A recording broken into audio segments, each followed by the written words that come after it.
Namaku Tasi Lempan. Orang-orang biasa memanggilku Mama Langit. Di usia jelang senja, memecah batu jadi mata pencaharian satu-satunya. Semata menutupi kebutuhan hidup sehari-hari. Sejak suamiku meninggal beberapa tahun lalu, praktis aku menjadi tulang punggung keluarga.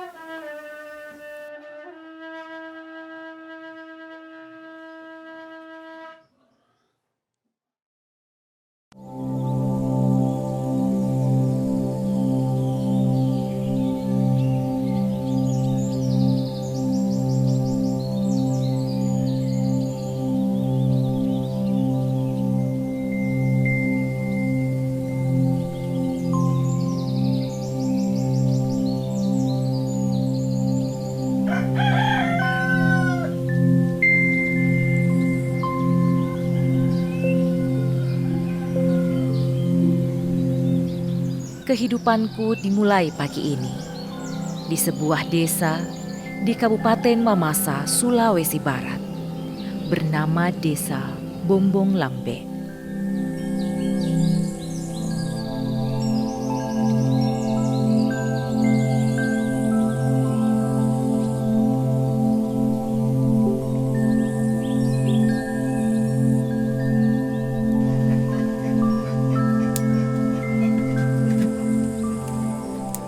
Memasak dan menyiapkan segala kelengkapan rumah tangga menjadi awal rutinitas pagi hari. Semua aku lakukan sendiri di dapurku yang sederhana ini.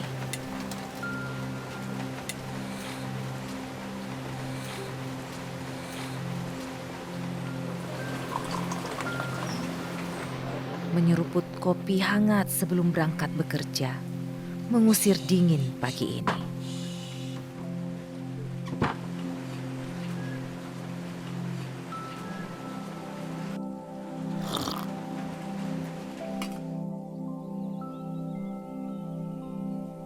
Tuhan, tolong kami mencari nafkah kehidupan kami.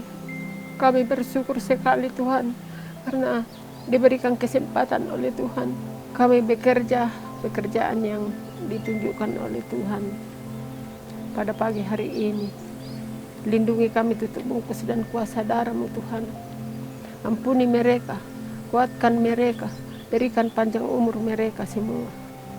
Inilah hidup kami. Dalam nama Yesus, haleluya, amin. Matahari mulai beranjak. Aku pun mempersiapkan segala kebutuhan ke tempat kerja. Martil dan pesapi, atau alat untuk memecah batu, tak lupa ku bawa serta.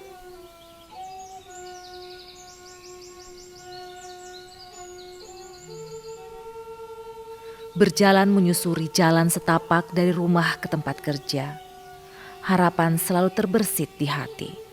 Aku tak pernah mengeluh. Kehidupan harus terus berjalan walau penderitaan menggelayut. Bagiku, hidup adalah perjuangan. Kerja keras dan ikhlas adalah jalan menuju kebahagiaan.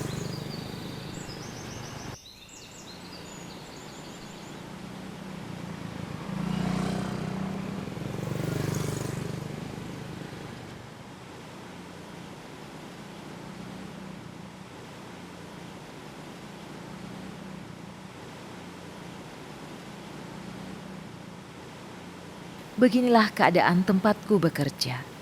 Sebuah tenda kecil sederhana, sekedar membantu melindungi diri dari panas terik dan guyuran hujan saat bekerja memecah batu.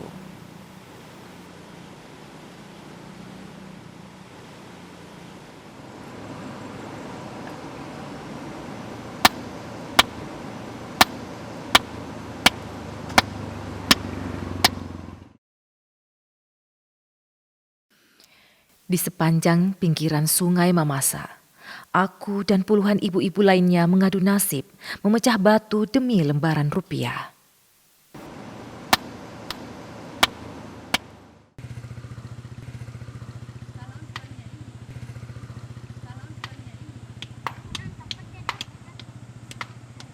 Mungkin sebagian orang menganggap pekerjaan ini tak lazim dikerjakan kaum perempuan sepertiku dan puluhan ibu lainnya. Namun pekerjaan kasar yang biasa dikerjakan laki-laki telah kulakoni bertahun-tahun lamanya.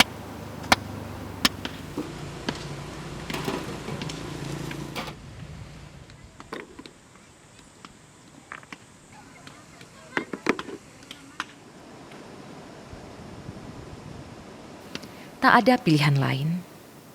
Inilah satu-satunya pekerjaan yang bisa kukerjakan sebagai tumpuan hidup dan keluarga. Dera-derita kehidupan memaksa aku mengerjakan semua ini.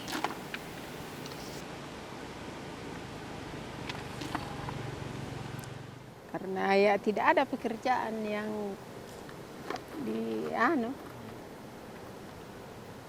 dikerja yang lain, cuma itu saja.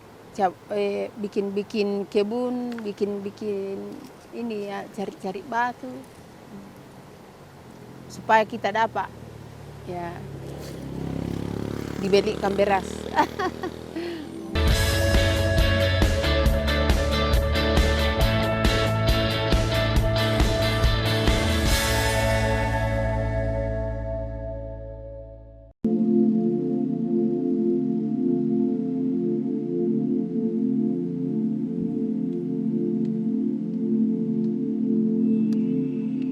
Saat bekerja memecah batu, Aris anakku ikut membantu.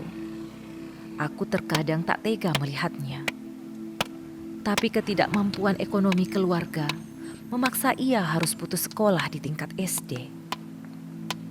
Bila pagi hingga siang, dikala teman-teman sebayanya bersekolah, Aris malah berjuang peluh memecah batu demi hidup. Namun, tak pernah sedikit pun terbersit kecewa di hatinya. Ia dengan tulus bekerja.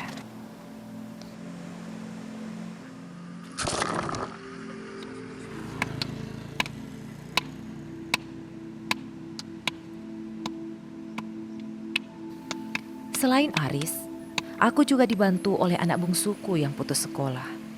Bersama teman-temannya, ia biasa turun ke sungai Mamasa mencari batu. Batu-batu tersebut kemudian diangkut ke tempatku untuk dipecah kecil-kecil dan dijual.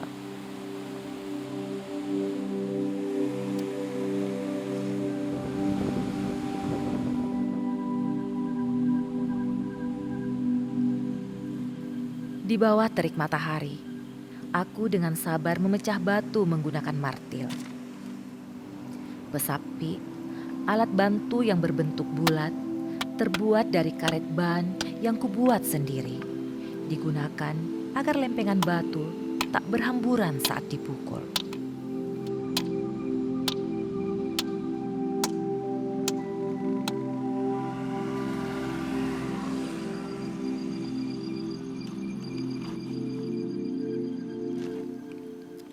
Kerja keras bercucur peluh sebenarnya tak sebanding dengan hasil yang kuperoleh. Untuk mendapatkan uang sebesar Rp350.000, aku harus mengumpulkan rebihan batu minimal 50 karung untuk dijual.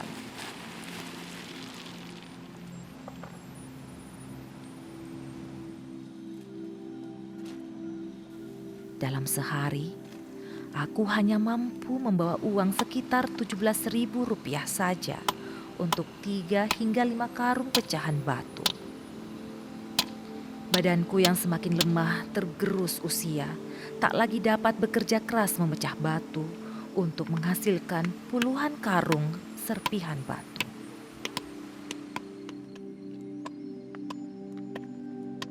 Namun apapun hasil yang didapat, aku tak pernah berkecil hati.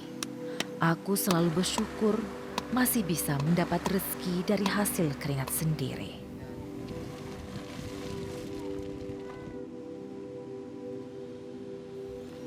Matahari mulai berada di atas kepala. Terik mentari terasa membakar. Saatnya aku buka bekal makanan siang ini, sembari berdoa, bermunajat, dan bersyukur kepada Sang Pencipta atas karunia rezeki ini.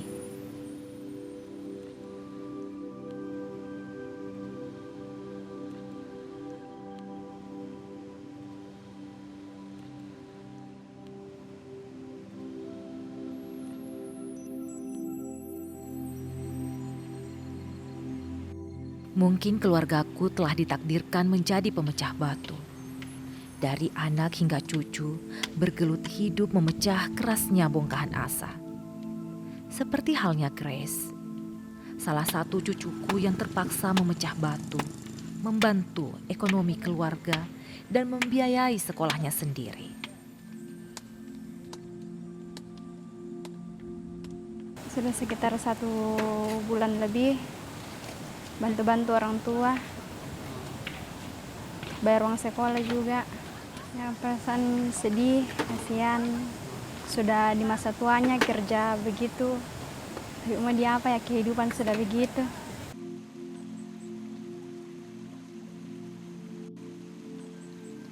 Masih ada puluhan, bahkan ratusan perempuan tangguh yang melakoni pekerjaan kasar ini di desa Bombong Lambe di sepanjang Sungai Mamasa.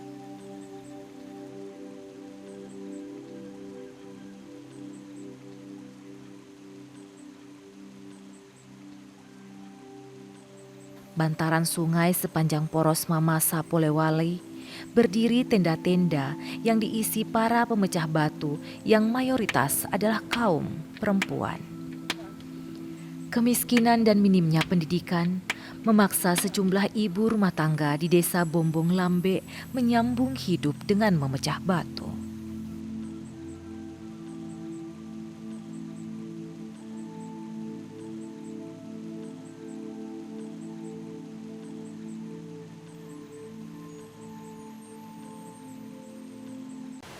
Itu kerja apa? Tidak ada nih yang kerja yang lain.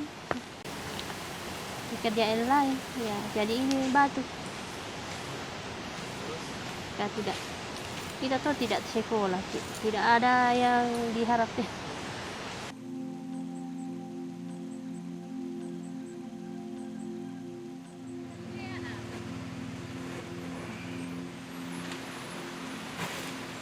Para pembeli terkadang datang langsung untuk menawar dan membeli batu-batu hasil kerja kami.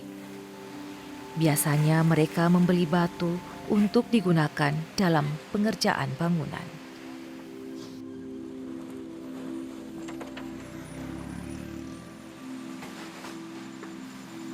Kerja keras dan kesabaran selama ini terbayar dengan lembaran rupiah untuk anak sekolah ataupun menjaga agar dapur tetap ngepul.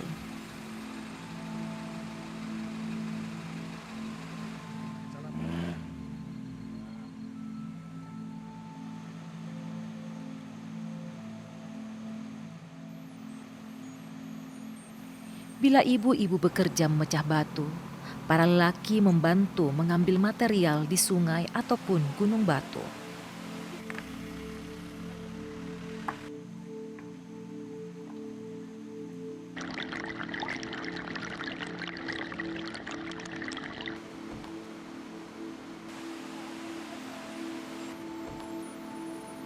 Beberapa tahun belakangan, pemerintah Kabupaten Mamasa telah melarang aktivitas pengambilan batu di area pegunungan. Kejadian longsor yang sering terjadi ditengarai aktivitas tambang besar-besaran beberapa tahun terakhir, membuat pemerintah bertindak tegas.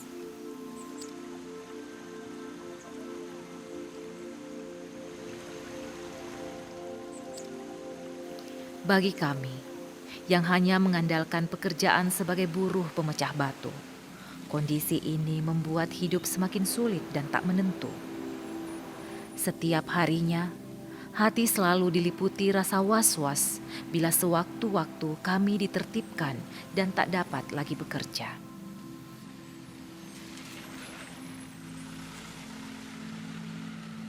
Di luar dari pencaharian masyarakat penggali batu untuk menghasilkan uang, kemudian Sadabalo itu tidak ada Pak, tidak ada pencaharian lain. Karena di sini itu ya untung baik kalau artinya ada 5 atau 6 orang yang punya sawah. Nah itu. Nah, kedua, ya kami memang punya lahan kering, tapi hamanya juga banyak. Jadi kami mau berkebun tidak bisa juga, hama, babi hutan sudah masuk di kampung tidak bisa. Nah, jadi kalau ini umpamanya penggalian batu mau dihentikan total, Ya kami minta tolong sama pemerintah supaya digantikan dengan direlokasi dengan tempat baru yang tidak mengganggu jalan.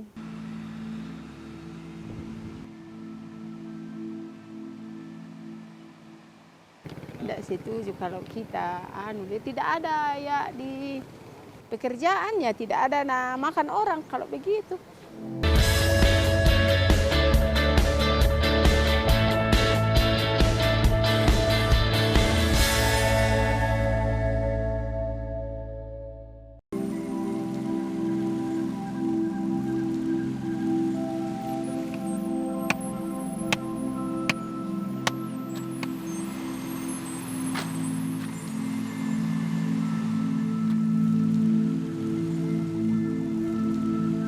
Hari semakin sore, ketika ibu-ibu para pemecah batu mengakhiri pekerjaannya. Seperti mereka, aku pun mulai berbenah, bersiap untuk pulang.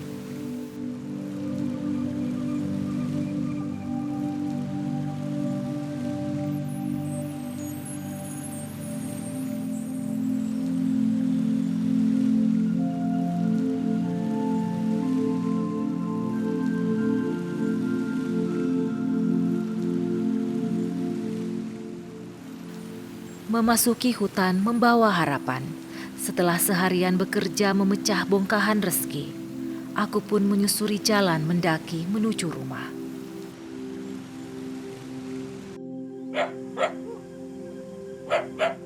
Telah menjadi kebiasaanku mengunjungi dan menengok anak dan cucu-cucuku yang rumahnya kebetulan aku lalui saat pulang setiap harinya.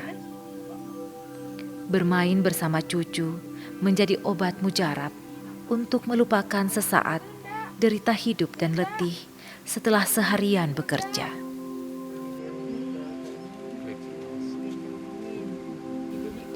Ini cucu pertamaku, anak dari putra pertamaku, Langi. Tidak seperti bayi-bayi lainnya.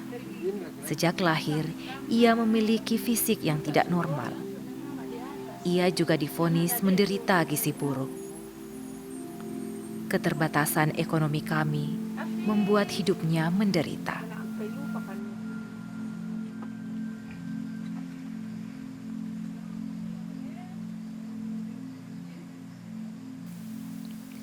Aku terkadang sedih merasakan getirnya kenyataan hidup ini. Namun terus berkubang dalam kesedihan membuat hidup seakan terhenti. Hidup harus terus berjalan.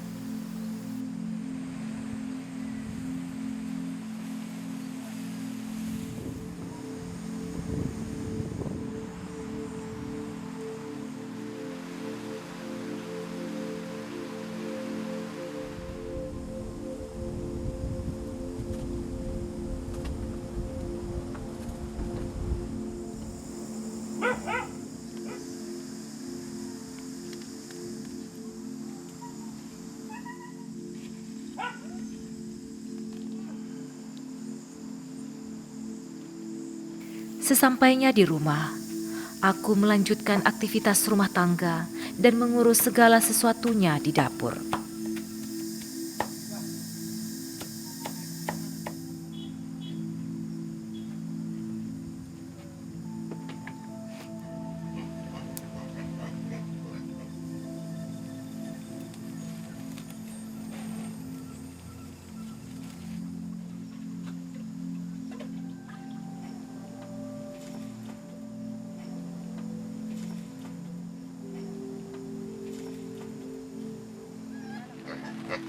Dua ekor babi yang kupelihara kuberi makan setiap pagi.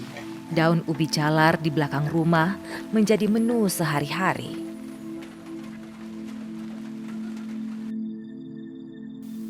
Anak ketigaku, Demma, juga telah menikah dan memiliki keluarga sendiri. Beberapa kali Demma memintaku untuk berhenti bekerja. Mungkin ia merasa kasihan melihat ibunya terus bekerja kasar, membanting tulang di masa-masa senjanya. Ada adik. Iya, adik.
Kerutan dan kulit hitam terbakar mentari menjadi saksi perjalanan hidupku dan keluarga.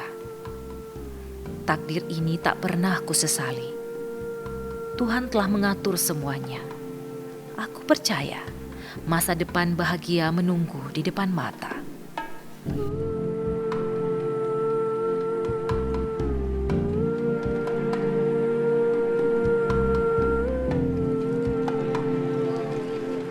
Hari semakin gelap. Dingin malam terasa menusuk raga. Namun suasana menjadi hangat kala berkumpul bersama anak-anak tercinta, berbagi cerita tentang warna-warni hidup kami hari ini. Letih dan kantuk mulai menguasai saat malam larut menuju peraduan. Hidup dan mati telah kupasrahkan pada Sang Maha Pemberi rezeki. Kubaringkan raga ini bersama perihnya kehidupan. Bila nanti ku kembali, aku ingin hidup dalam kedamaian hingga akhir menutup mata.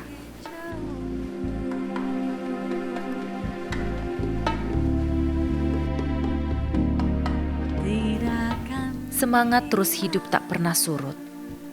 Bagi kami, perempuan pemecah batu, selalu ada asa dalam kerasnya kehidupan. Batu yang kami tempa mungkin tak sekeras getirnya hidup ini. Anakku yang ku cintai,